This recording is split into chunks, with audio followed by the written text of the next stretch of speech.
how to take your team from stagnant and lackluster results to booming. Let's talk about leadership. A lot of people don't realize that there are 7 distinct levels of an employee-employer relationship. And for most leaders, they get stuck in maybe level 1, level 2, and they never break out of it. And that's because there is an overabundance of teaching and focus on lead generation and sales and marketing. And there is very little entrepreneurial education around how to lead a team effectively. And there's a huge problem with this because even if you get great at sales and marketing and you figure out how to generate hundreds of customers, if you don't learn how to lead effectively, you're going to be completely miserable, right? You became an entrepreneur because you want freedom. You want peace of mind. You want not just financial well-being, but the ability to take those finances and make a difference in the world and have the freedom and the time and the space to use them in meaningful ways. And for most entrepreneurs, they've pretty much kind of resolved to the fact that they can kind of have one or the other, right? They figure they're going to work really, really hard, nonstop, around the clock, constant grind, never take a break, and they'll do okay financially. Or they'll set lower goals, they'll make less money, they'll not be so well off financially, but they'll be able to coast a little bit more in their business. What I'm here to tell you, to share, to teach, to constantly convey is that there is a third option, and it's a really beautiful one. And that third option is learning how to build an autonomous winning team. And my first realization that this was such a problem was back many years ago. And that's when I wrote the book, Bigger Than You, The Entrepreneur's Guide to Building an Unstoppable Dream Team. I'll put the link to that down below this episode.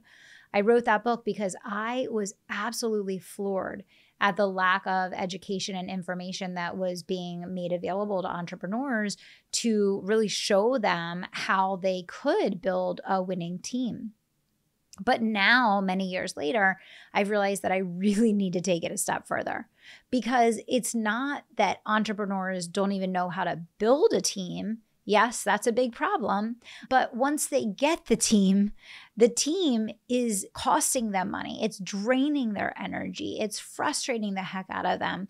And they don't know why. And a lot of entrepreneurs and business leaders don't realize that the way that you manage and the way that you lead is ultimately what determines the outcome and results that your team produces. And so in learning how to adjust the way that your relationship works with your employees, you're going to see as that dynamic shift takes place, the results and the exponential capability of the impact that your employees can make is going to be hugely transformational. And I've gone through this process multiple times. I went through the 7 levels of relationship building with my first mentor in the corporate world. Then I did it with my team that now still manages a lot of my portfolio from when I was in corporate. And then I had the opportunity and privilege to do that again, not just with, leaders from the business advisory, but people that I've been able to promote from the business advisory out to run other companies of mine. And now I have multiple self-led companies. And a self-led company is basically a business that runs that requires no day-to-day operation from you. It requires no day-to-day function or contribution from you. And I have several businesses now that I spend less than an hour a week on that run profitably. Okay, so I want you to know that there is a light at the end of the tunnel. There is a third option, and that is creating exponential growth and fueling that growth with a winning autonomous team. Okay. Now, I realize this is more than what I can cover on a single podcast episode. So this is what I'm doing. I'm teaching an extended masterclass on the 7 levels of employee-employer relationship. And I'm going to break down for you what it looks like at each level. I'm going to bring on leaders that run multiple companies for me so that you can hear directly from them how that relationship between us progressed and how we got to where we are today.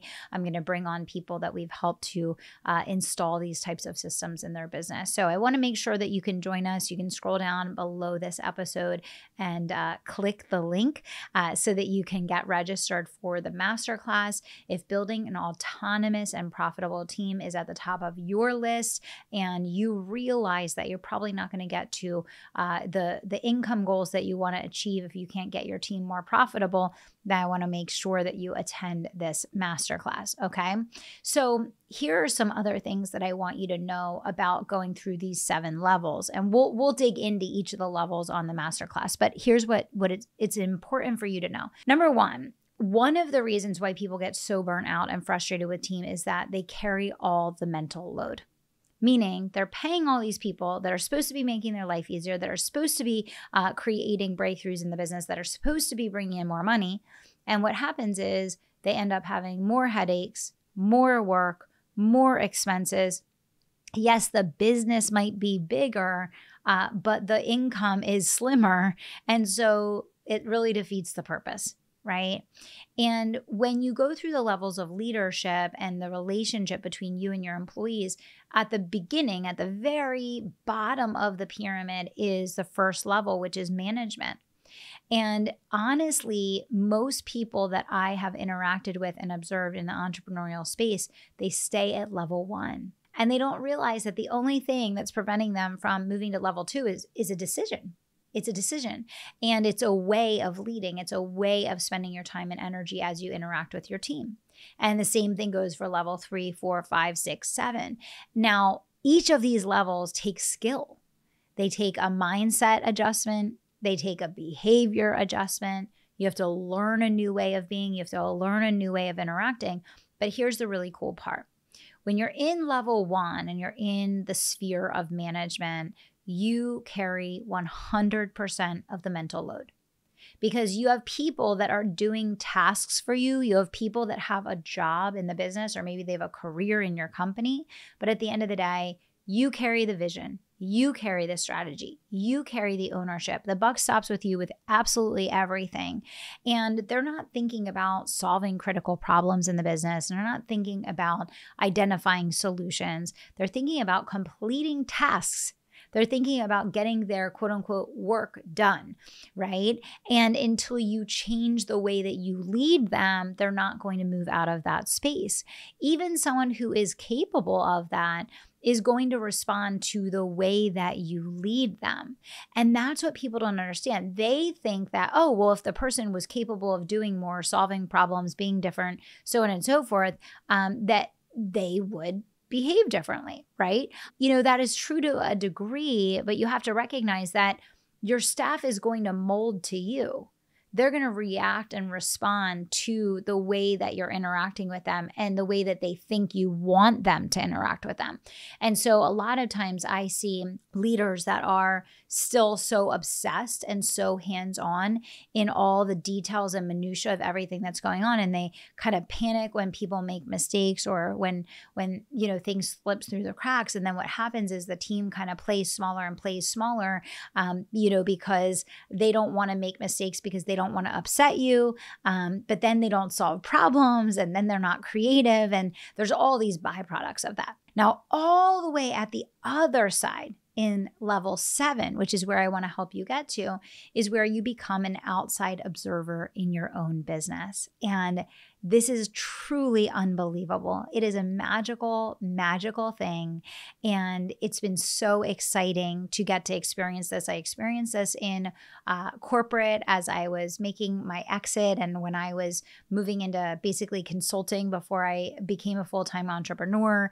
I got to experience this with Danielle building the Conviction Marketing Agency. I get to experience this every day with Ty building the Advanced Innovation Society, you know, and I could go go on and on, right? But what I would say is that it's entirely possible to become an outside observer in your business, which means, of course, you still consult, you're still aware, you're still a part of things. It's not like you're sitting and eating bonbons, but you are not needed for the day-to-day function or deliverability of the core departments of the business. You can be as involved or not involved as you want to be, okay? So you get to pick and choose where you show up, how you show up, and how much you show up. And at that point, your team carries, 80, 90% of the mental load. I think that a lot of entrepreneurs don't realize how much of their frustration in their business comes from not having anyone to share the mental load, because they feel like they have all this help in the business, and yet they still have to have their hands in everything. They still have to be aware of everything. They can't let things out of their brain because they don't have the security or the certainty that things are going to be fully owned and taken care of and done the right way. I totally understand that. But I want you to know that that has to come through you. It has to come through an adjustment in the way that you lead, an adjustment in the way that you set up the job descriptions and requirements of the roles in your company. It has to come from what you expect of your people and how you communicate what you expect. And ultimately, it's going to impact quite a bit who you end up hiring, because in a lot of instances, maybe in the past you were hiring taskmasters that are just focused on completing work and getting done the to-dos. And if you're feeling really burnout and you're feeling exhausted and overwhelmed, then, you may need to look at, well, who have you been bringing in? And are you bringing in people that are capable and desiring to evolve into taking ownership of a division, a department, or a company for you?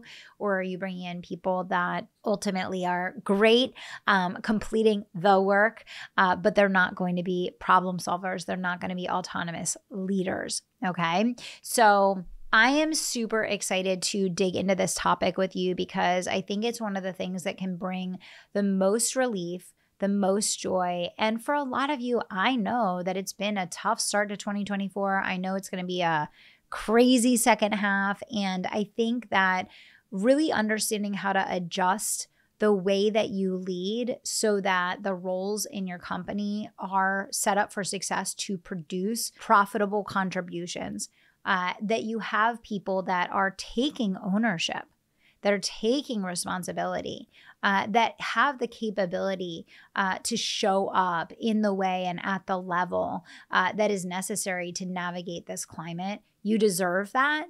And I know that you want that. And I want that for you. So I want to make sure you scroll down below this episode and that you sign up for the Masterclass, How to Stop Working for Your Team and Get Them Working for You. Scroll down below this episode. You can register for the Masterclass. We're going to go through all 7 levels of the employee-employer relationship. And what I want you to do as a follow-up to listening to today's episode is to really just ask yourself, what is the dynamic between you and your team today? And in a perfect world, what would that dynamic look like? And the question I want you to ask yourself is, how do you need to begin to adjust the way that you clarify expectations, structure roles, and communicate with your team in order to cross that bridge? Because if it doesn't come from within you and through you, it's not going to happen. It's not going to come from them. It's going to come from you.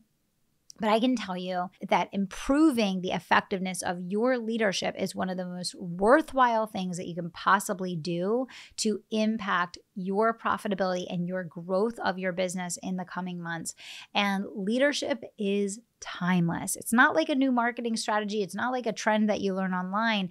Marketing is something that is going to change constantly. Sales is something that's going to change constantly. But leadership is going to impact results for life.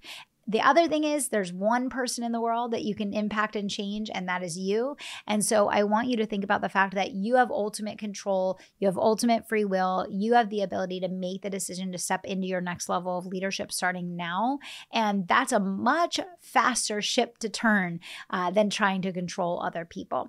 So make sure you sign up for the masterclass down below this episode. Again, how to stop working for your team and get them working for you. Let's put the profits back in your business. It's a free masterclass. You can sign up down below. And I want you to know and to believe that you can climb the pyramid. You can climb to the top. And when you go to the top, you're going to bring your team with you. So they're going to make more money. They're going to have more opportunity. They're going to have more growth so that when you win, they win, and we all win together. So sign up for the masterclass down below this episode, and I can't wait to see you there.